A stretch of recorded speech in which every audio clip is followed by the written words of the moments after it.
Praise the lord. దేవుని యొక్క పరిశుద్ధ నామమునకు మహిమ ఘనత ప్రభావములు కలుగునుగాక. ప్రభునందు ప్రియ దేవుని బిడ్డలైన మీ అందరికీ ప్రభువైన యేసుక్రీస్తు పేరట మా పెనియల్ రివైవల్ మినిస్ట్రీస్ తరపున శుభాది వందనాలు తెలియజేస్తున్నాం.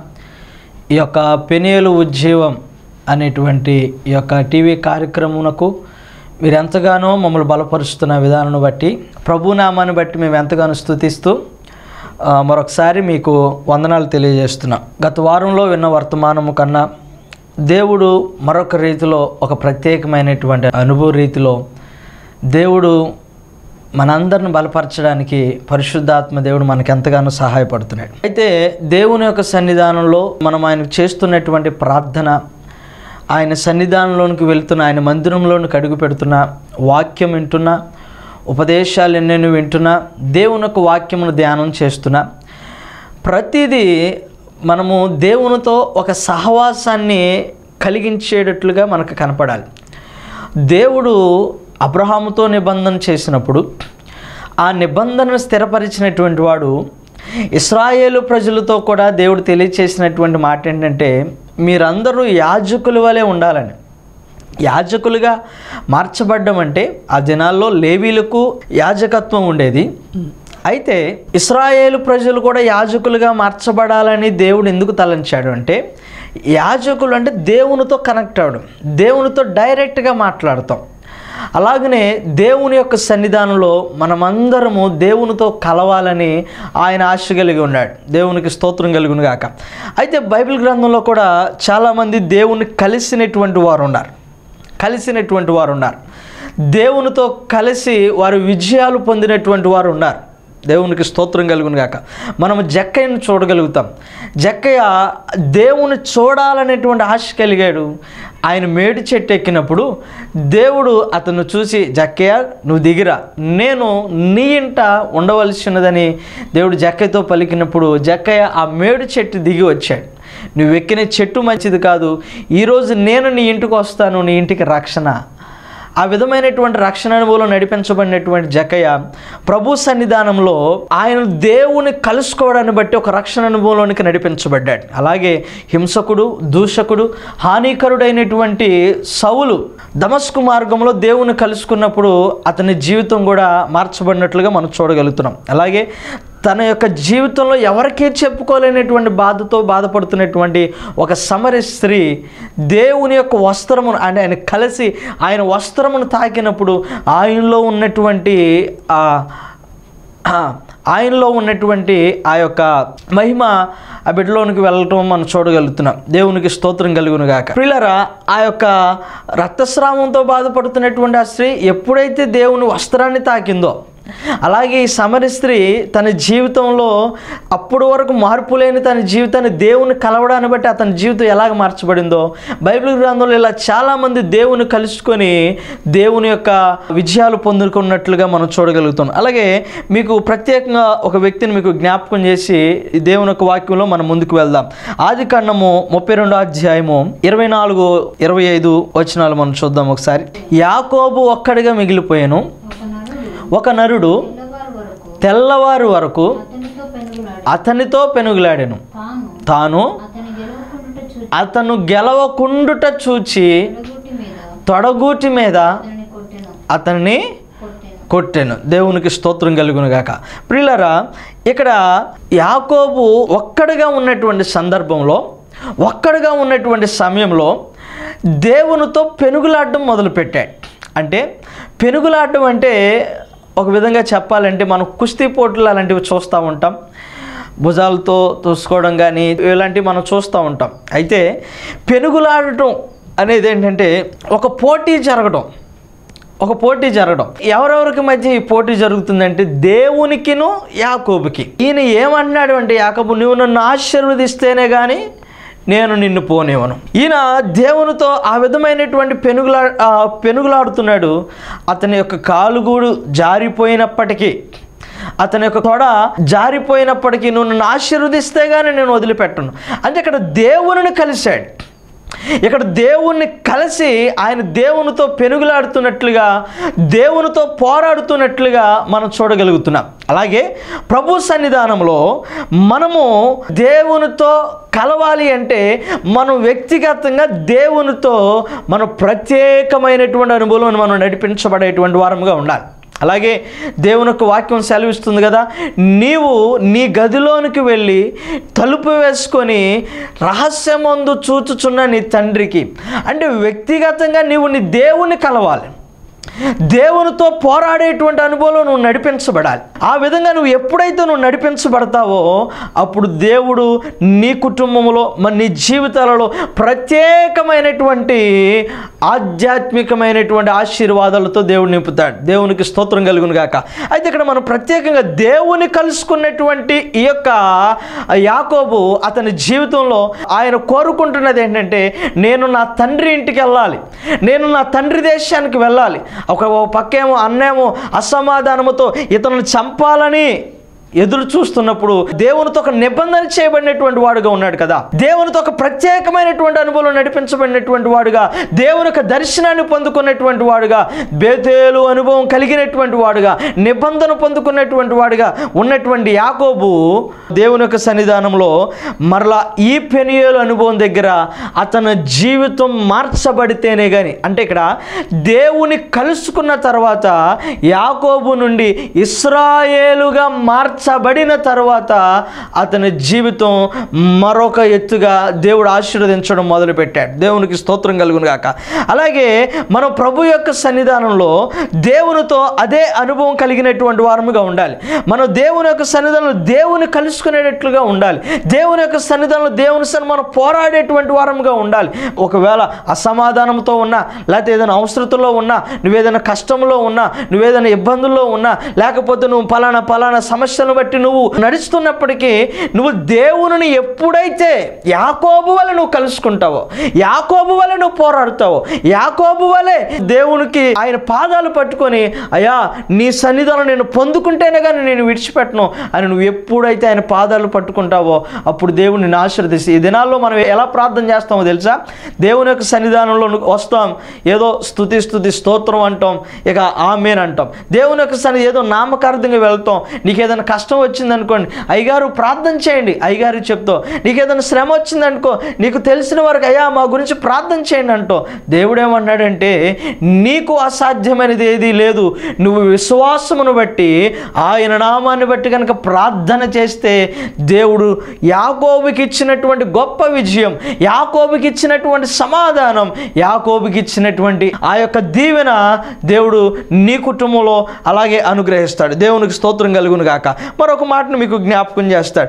దేవుని కలిసినటువంటి అనుభవాల్లో ఇప్పుడు యాకోబుని గురించి మనం చూసుకున్నాం. అలాగే దేవుని కలుసుకున్నటువంటి మరొక వ్యక్తి మోషే. నిర్గమాకాండము 33వ అధ్యాయము 11వ వచనం ఒకసారి చూద్దాం. మనుష్యుడు తన స్నేహితులతో మాట్లాడినట్లు యెహోవా మోషేతో ముఖాముఖిగా మాట్లాడుచుండెను. దేవునికి స్తోత్రం కలుగును గాక. తర్వాత అతడు పాలెంలోనికి తిరిగి వచ్చుచుండెను. అతని పరిచారకుడును నూను కుమారుడును యెహోషువను యవనస్తుడు గుడారములో నుండి వెలుపలకు రాలేదు. మోషే యెహోవాతో ఇట్లా నేను చూడుము, తోడుకొని పొమ్మని నీవు నాతో చెప్పుచున్నావు గాని నాతో ఎవరిని పంపెదవో నాకు తెలుపలేదు. చాలు. దేవునికి స్తోత్రం కలుగును గాక. ఇక్కడ ఈ సందర్భాన్ని, ఈ యొక్క వచనాలను కనుక మనం పరిశీలన చేస్తే ఒక స్నేహానుభవంగా దేవునితో మాట్లాడుకుంటున్నారు. అక్కడ మనుష్యుడు తన స్నేహితులతో మాట్లాడినట్లు యెహోవా మోషేతో ముఖాముఖిగా మాట్లాడుతున్నాడు. దేవుని యొక్క సన్నిధానంలో మనము ఆయనతో ముఖాముఖిగా మాట్లాడేటువంటి అనుభవం నడిపించబడాలి అంటే ఎట్లా? నిజంగా దేవుని ముఖాముఖి అనుభవంగా చూసినటువంటి వారు ఎవరైనా ఉన్నారా అంటే వాక్యంలో ఇక్కడ మనకు ఖచ్చితంగా కనపడుతుంది. దేవుని యొక్క సన్నిధానంలో ముఖాముఖి ఒక స్నేహితునితో మాట్లాడినట్లు. స్నేహితులు ఎలా మాట్లాడుకుంటారు? బెస్ట్ ఫ్రెండ్స్ ఎలా మాట్లాడుకుంటారు? ఎంత క్లోజ్గా మాట్లాడుకుంటారు?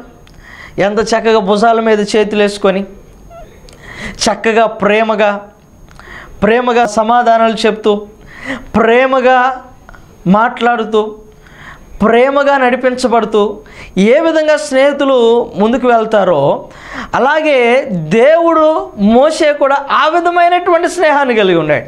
వాక్యంలో కూడా మనం చూడగలుగుతాం, ఆయన మనకి నిజమైన స్నేహితుడంట. ఈ లోకంలో మనుషుల్ని నమ్మి మోసపోయినటువంటి వారు ఎంతోమంది ఉన్నారు. మనుషుల యొక్క ప్రేమను నమ్మి మోసపోయినటువంటి వారు ఎంతోమంది ఉన్నారు. ఈ యొక్క మనుషుల యొక్క ప్రేమకు కూడా, మనుషుల యొక్క స్నేహానికి కూడా వారికి అనుకూలమైనటువంటి రీతిలో వారు మాట్లాడుతూనే ఉంటారు. వారికి నచ్చిన రీతిలోనే వారు మాట్లాడుతూ ఉంటారు, వారికి నచ్చినట్లుగానే తీసుకుంటూ ఉంటారు. అయితే మోషే దేవునితో చక్కటి ప్రేమ, చక్కటి స్నేహ అనుభవం కలిగినటువంటి ముఖాముఖిగా మాట్లాడుకునేటువంటి అనుభవం మనం చూడగలుగుతాం. ఒకసారి అదే నిర్గమాకాండం 34వ అధ్యాయము 29వ వచనం ఒకసారి చూద్దామా. మోషే సీనాయి కొండ దిగుచుండగా శాసనములు గల ఆ 2 పలకలు అతడు ఆ కొండ దిగుచుండగా ఆయన అతనితో మాట్లాడుచున్నప్పుడు తన ముఖ చర్మము ప్రకాశించిన సంగతి మోషేకి తెలిసి అహరోను ఇశ్రాయేలీలందరూ మోషేను చూచినప్పుడు అతని ముఖ చర్మము ప్రకాశించెను గనుక వారు అతని సమీపింప వెరచిరి. దేవునికి స్తోత్రం కలుగును గాక. ప్రియులరా, ఇక్కడ మోషే దేవునితో మాట్లాడి రావడాన్ని బట్టి ఇక్కడ ఆయన ముఖము ఎలా కనపడుతుందంట, ముఖ చర్మము ప్రకాశవంతంగా కనపడుతుందంట. కొన్ని మొహాలు చూస్తూ ఉంటాం, ఎప్పుడు చూసినా చిరాగ్గా, ఎప్పుడు చూసినా ఒక రకంగా పెడతా ఉంటారు. అయితే ఇక్కడ దేవునితో కలిస్తే నీ ముఖంలో సంతోషం ఉంటుంది, దేవునితో కలిస్తే నీ ముఖంలో ఆనందం ఉంటుంది, నీలో ప్రేమ ఉంటే, నీలో చక్కటి స్నేహ అనుభవం కనుక ఉంటే నీ ముఖము సంతోషకరంగా వెలుగుతూ ఉంటుంది. అయితే ప్రియులారా, మనము యోనాతాను దావీదు యొక్క స్నేహాన్ని చూడండి ఒకసారి. తండ్రి దావీదును చంపాలనుకున్నప్పుడు ఆ యొక్క కుమారుడే దావీదు పక్షాన్ని ఎంతటి స్నేహ అనుభవాన్ని, ఎంతటి చక్కటి ప్రేమ అనుభవాన్ని కనపరిచాడో మనం చూడగలుగుతున్నాం. అలాగే వారి మధ్య దేవుని యొక్క ప్రేమ ఉంది. అలాగనే మనమును దేవుని యొక్క సన్నిధానంలో దేవునితో ఒక ప్రత్యేకమైనటువంటి స్నేహాన్ని కనుక మనం కలిగి ఉంటే ఈనాడు మన ముఖములు తేజస్సుగా నింపబడతాయి, గొప్ప వెలుగుతో నింపబడతాయి, గొప్ప కాంతితో నింపబడతాయి. దేవుని యొక్క గొప్ప వెలుగు మనల్ని ఖచ్చితంగా కమ్మినట్లుగా మనం చూడగలుగుతున్నాం. అలాగే ప్రియులారా, దేవుని యొక్క మాటలు తీసుకొని కొండ దిగుచుండగా ఆయన అతనితో మాట్లాడుచున్నప్పుడు ముఖ చర్మము ప్రకాశించిన సంగతి మోషేకి తెలిసి ఉండలేదంట. అహరోను ఇశ్రాయేలీలందరూ మోషే చూసినప్పుడు అతని ముఖ చర్మము ప్రకాశించుచున్నదంట. ఇశ్రాయేలు ప్రజలు అహరోను చూసినప్పుడు మోషే చర్మం ప్రకాశించుచున్నది, ముఖము ప్రకాశించుచున్నది. దేవుని యొక్క సన్నిధానంలో మనమును అదే విధమైనటువంటి దేవునితో ముఖాముఖిగా మాట్లాడేటువంటి విధముగా మనం కలుసుకోవాలి. ఆయన్ని కలుసుకుంటే నువ్వు వెలుగుమయముగా మార్చబడతావు, కలుసుకుంటే వెలుగు సంబంధిగా మార్చబడతావు, కలుసుకుంటే దేవునికి దగ్గరగా క్షేమకరమైనటువంటి మార్గాలు దేవుడు మనకు అనుగ్రహిస్తాడు. దేవునికి స్తోత్రం కలుగును గాక. ఆయన ముఖము తేజస్సుగా వెలిగించబడిందంటే ఆయన వెలుగుమయముగా మార్చబడ్డాడు. దేవుడు ఆయనే వెలుగై ఉన్నాడు. ఆ వెలుగు మనలో ప్రకాశించుచున్నది. ఆ వెలుగు నీలో ప్రకాశింపచేయబడాలి, ఆ వెలుగు నీ హృదయంలో ప్రకాశింపచేయబడాలి, ఆ వెలుగు నీ ఇంటిలో ప్రకాశింపచేయబడాలి.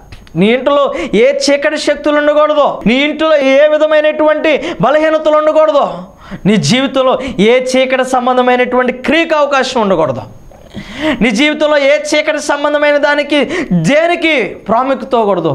వెలుగు సంబంధులకు అవకాశం ఇవ్వాలి, వెలుగు సంబంధమైనటువంటి క్రియలకు అవకాశం ఇవ్వాలి, ప్రార్థనకు అవకాశం ఇవ్వాలి. ఆ విధంగా నువ్వు ఎప్పుడైతే అవకాశం ఇస్తావో దేవుడు నిన్ను మరొక రీతిలో దీవెనకరంగాను ఆశీర్వాదకరంగాను దేవుడు నిన్ను నిలబెడతాడు. దేవునికి స్తోత్రం కలుగును గాక. మరొక మాటను మీకు జ్ఞాపకం చేస్తాను. మరొక వ్యక్తిని దేవుని కలుసుకున్నటువంటి వ్యక్తి న్యాయాధిపతుల గ్రంథము 6వ అధ్యాయము 22వ వచనం.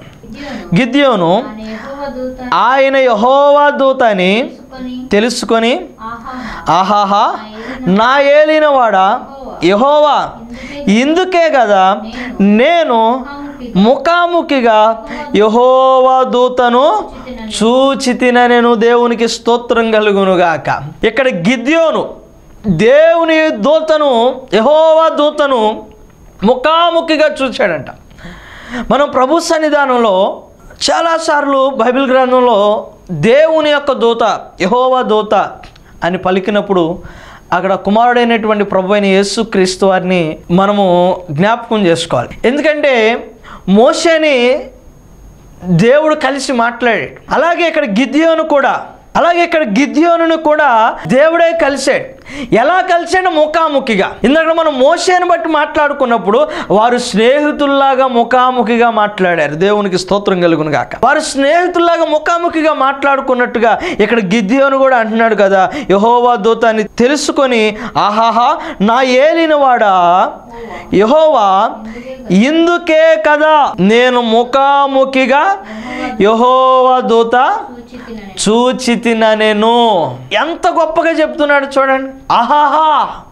ఆయన ఇంకోటి ఏంటంటే, ఎందుకని ఆ సాక్ష్యానుభవ రీతిలో ఆ విధంగా ఆయన తెలియజేస్తున్నాడు అంటే, అక్కడ ఉన్నటువంటి ఇశ్రాయేలు పక్షమున ఆయన న్యాయాధిపతిగా దేవుడు ఎన్నుకోవడానికి, ఇంతకీ అంతగా ఆయన దేవుని స్తుతించడానికి గల కారణం మరొక విషయం ఏంటంటే, ఆయనను ఒక న్యాయాధిపతిగా ఎంచుకొని ఒక గొప్ప విజయం ఆయన ద్వారా ఇశ్రాయేలు ప్రజలకు ఇవ్వాలని దేవుడు ఉద్దేశించుచున్నాడు. ఇంతగా ఆయనను ఎన్నుకోవడానికి గల కారణం కూడా ఏంటంటే, ఆయన పిరికివాడంట. అదే న్యాయాధిపతుల గ్రంథంలో 6వ అధ్యాయం 14వ వచనం చూద్దాం ఒకసారి. 14-15 వచనాలు. అంతటా యెహోవా అతని తట్టు తిరిగి బలము తెచ్చుకొని వెళ్ళి మిద్యానీయుల చేతిలో నుండి ఇశ్రాయేలీయులను నిన్ను పంపిన వాడను నేనే అని చెప్పగా అతడు చిత్తము నా ఏలినవాడా నేను ఇశ్రాయేలులను నా కుటుంబము ఎన్నికలేనిదే నా పితరుల కుటుంబంలో నేను కనిష్ఠుడనై ఉన్నానని అతనితో చెప్పాను. అందుకు యెహోవా అయిననేమి నేను నీకు తోడై యుందును గనుక ఒకే మనుషుని హతము చేసినట్లు మిద్యానీయులను నువ్వు హతము చేసేదని సెలవిచ్చి. దేవునికి స్తోత్రం కలుగును గాక. ప్రియులారా, దేవుని యొక్క సన్నిధానంలో ఇక్కడ మనం జ్ఞాపకం చేసుకోవాల్సినటువంటి విషయం ఏంటంటే, దేవుడు అతనితో చెప్తున్నాడు, యెహోవా అతని తట్టు తిరిగి బలము తెచ్చుకొని వెళ్ళు, మిద్యానీయుల చేతిలో నుండి నీకు విజయమునిస్తాను, మిద్యానీయుల చేతిలో నుండి ఇశ్రాయేలును రక్షించుము, నిన్ను పంపిన వాడును నేనే. ఎవరంటే పంపిన వాడును నేనే. అందుకనే మోషేకి ఆయన గురించి చెప్పుకున్నప్పుడుగా, అయ్యా నేను అక్కడికి వెళితే నువ్వెవరు అని చెప్పాలి, నేను ఉన్నవాడను అనువాడను అని.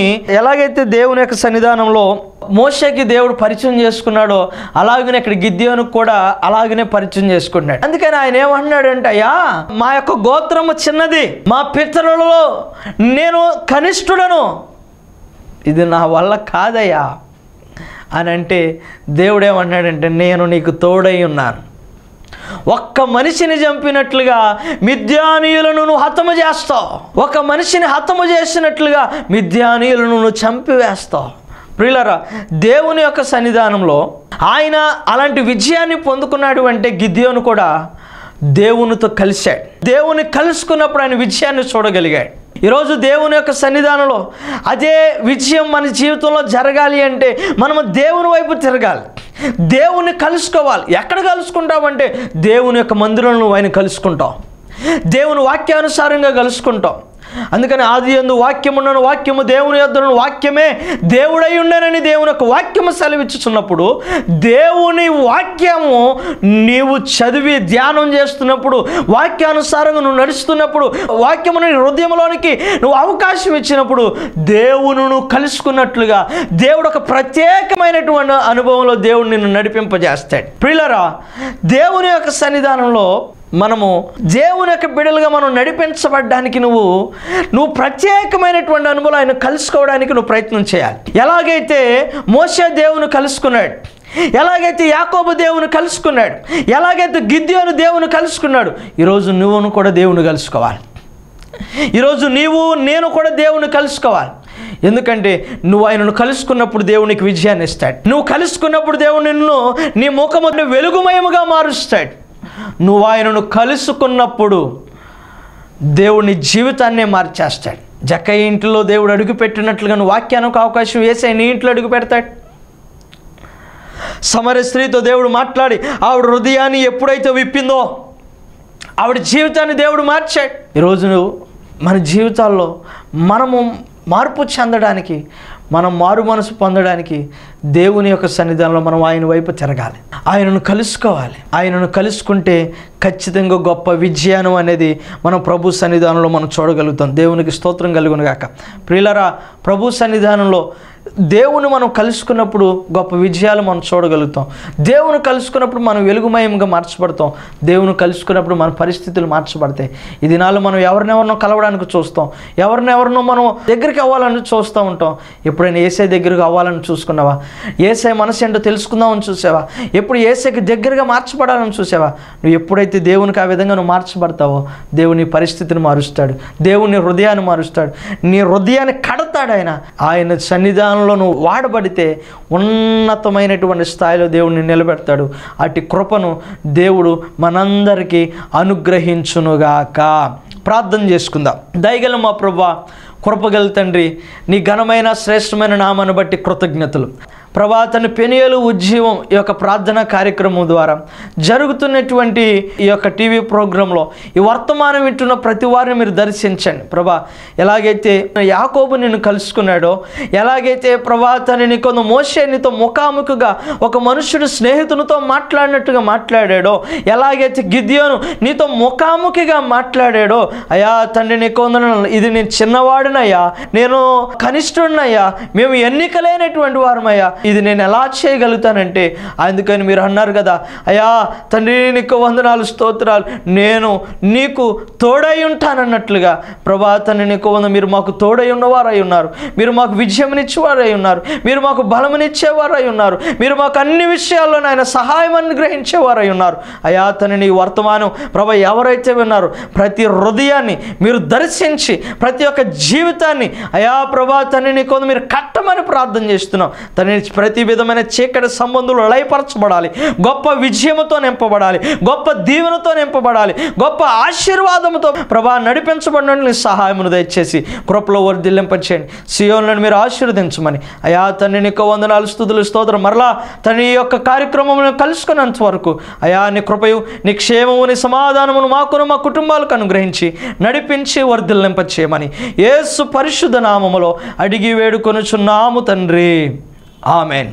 ఇప్పుడు మన తండ్రి అయిన దేవుని యొక్క ప్రేమ, కుమారుడైన యేసుక్రీస్తు వాని యొక్క కృప, పరిశుద్ధాత్మను కనిన సహవాసము సన్నిధి ఆదరణ కూడిన మనకును సంగమునకును సకల కోటి పరిశుద్ధులకును ఒక వర్తమానం వీక్షిస్తున్న ప్రతి వారి కుటుంబముపై ఆయన కృప సదాకాలము తోడై ఉండి నడిపించి వర్ధిల్లింపచేయునుగాక. ఆమెన్. Praise the lord.